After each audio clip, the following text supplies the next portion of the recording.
And I'm gonna cover you guys up. So no one will see us. Like this.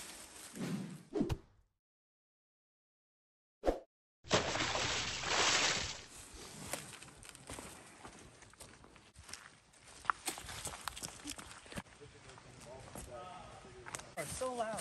It's hard to get past it. Hey guys, welcome back. I'm Jason Salyer, and this weekend is an event that I did not plan, fortunately. I've got a couple buddies that organized the weekend, and there's going to be some challenges and things that I have no idea what to expect. I was just told to show up, and I brought the crew. And this is where we're going to set up our camp. All four of us are going to sleep right here on this one tiny little flat spot up above the bottom down there, or maybe, I don't know, probably 50 feet above the bottom, 50 feet in elevation above it. And that's going to keep us a little bit warmer because all the cold air is going to settle down there. And it's supposed to get really cold tonight, probably in the teens, not even get some snow. But anyway, we're going to set up camp. I do this, and it all comes untied. See that? I would, Ray. And then you plug this in, like so. And it takes about 10 fills to get it done. Roll it down. And when you push that air out, it fills up the bag.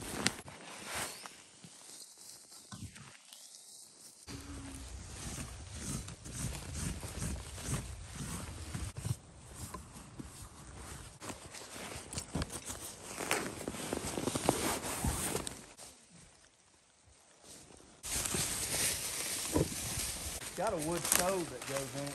Right there's the... Yeah. It's supposed to be like the guide tent, you know, like they use, but this whole thing weighs 4 pounds.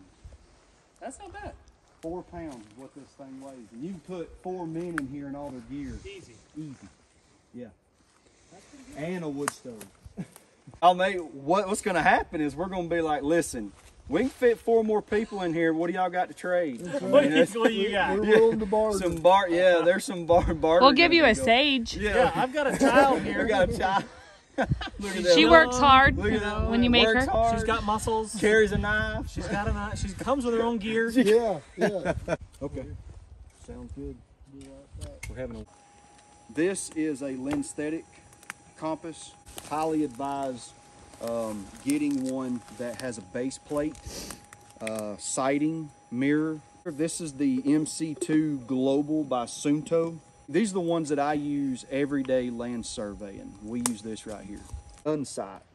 And you look through, and whatever you're looking, you're able to see. Then you can rotate that red until the red is in the shed. I pick something out, and I walk to it, okay? And then once you get to that point, you do it again and again.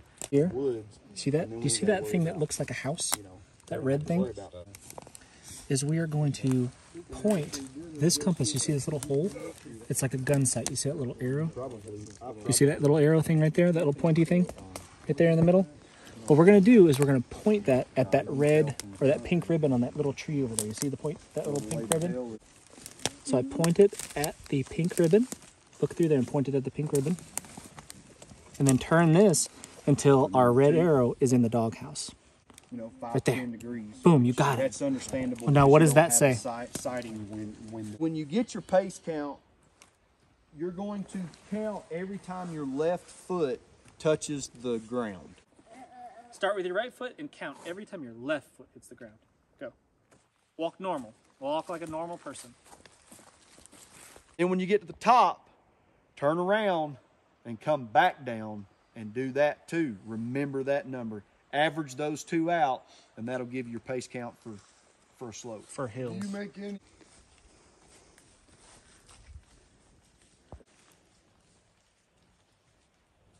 We want to be able to see this trail, okay, but we want to be hidden, Well, we told them okay? it'd be coming at the back. So what we want to look for is something that doesn't immediately stand out in our eye, like a big bright spot. We wouldn't want to be right there where the sun's shining. That's a bad idea because people will see us. We want to look for a sneaky spot where people won't even look, okay?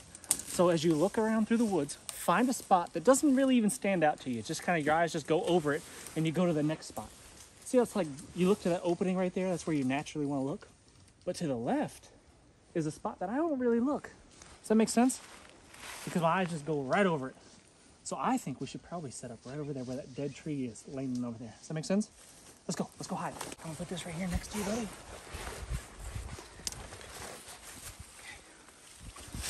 You guys are I'm gonna cover you guys up. Okay. So no one will see us. Like this. There you go. Okay. Keep your white socks in there. I'm pointing the camera directly at Jason, Elijah, and Sage. And after Jason draped the kids with the camo sheet, you cannot see them at all. Right. So we're just trying to use the terrain to conceal ourselves. We know that they're going to walk the path of least resistance, and we want to be able to see them before they see us.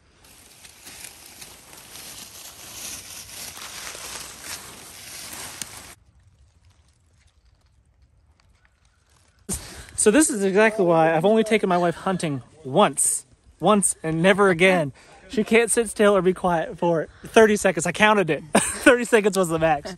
That's a lot. Yeah, but it is important. I found that it was a good idea to find a comfortable spot, because if you're uncomfortable, you're more likely to move and twitch around and shuffle the leaves and stuff. So if you could find a fairly comfortable spot, it's a good idea. I got up here and I was looking back at Daniel thinking, where'd they go? How far off did they go? Like coming up the hill there, like my pace counts, like, you know, it took me 3 steps to do a normal step in a couple of the steep, slippery spots. Yeah. But I predetermined where I thought that where that 200 foot was going to be. So. Where we camp? Path of least resistance. We're going to silhouette ourselves. Anybody on that ridge over there is going to see us. Right. Anybody over there on that ridge is going to see us. Terrible idea. So I would split the difference, and I would do it halfway down a hillside, probably on this side. And why would you choose that side? It's thicker. Okay. Yeah, thicker. And I would build it close to a holly tree. Yep. Right at the base of a holly tree, because when the smoke comes out, we want it to disperse. Disperses. It's going to smoke because it's wet. Everything's wet. Even the stuff in the trees is going to smoke. So to mitigate that, build it under a holly tree, and it'll kind of filter through the feather it out. Let's think about wind. Think about which the predominant wind direction is. Drier, the better. Where are you going to find that? On trees that have pines. And like that tree behind you. Yep, that's good. What about the one right next to your dad? Yep. This dead one right here. Yeah. Yeah, anything up off the ground. Do not get anything on the ground at all. Nothing. And our only goal is to cook, right? Yep. So is it ideal to cook with pine? Probably not, but it's not going to kill you either. But it'll catch the fire up really fast. It'll be really hot flame. We could probably cook our food really quick and then put it out really fast. All right? It'll smoke less. It'll smoke less. I don't know, but it sounds good. Don't worry about that. Hello. She was one of them. Not quite squirting, but Yeah. pretty good. Yeah. Yep. That's good stuff right there. Good enough or more? Oh, that's probably fine. There. Push it down in there. Push it in. Put this stuff on top of it. Gently.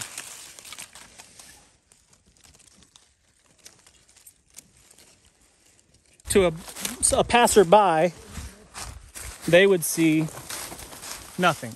There's no fire right there. You don't see a fire until you are literally standing on top of it. This was the hardest leg that we have. Yeah. The other one will go a lot. This is how easy it is to put the fire out.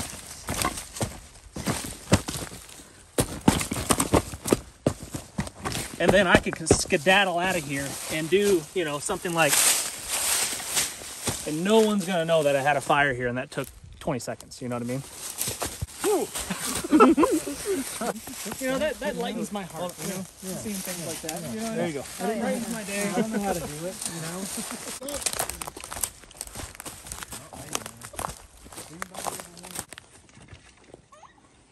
I already packed it up. I don't think. Oh, you do have a phone. Oh, you do have a phone.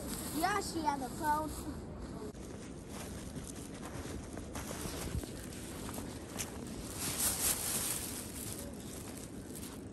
All right, guys. We woke up this morning to a very cold winter wonderland. It's probably 20 degrees outside and snowing a lot. Thanks for watching. I really appreciate it. Hit the thumbs up. Leave us a comment, and we'll see you next time. This is what community looks like. Look at these men. All coming together to help. And all prepared.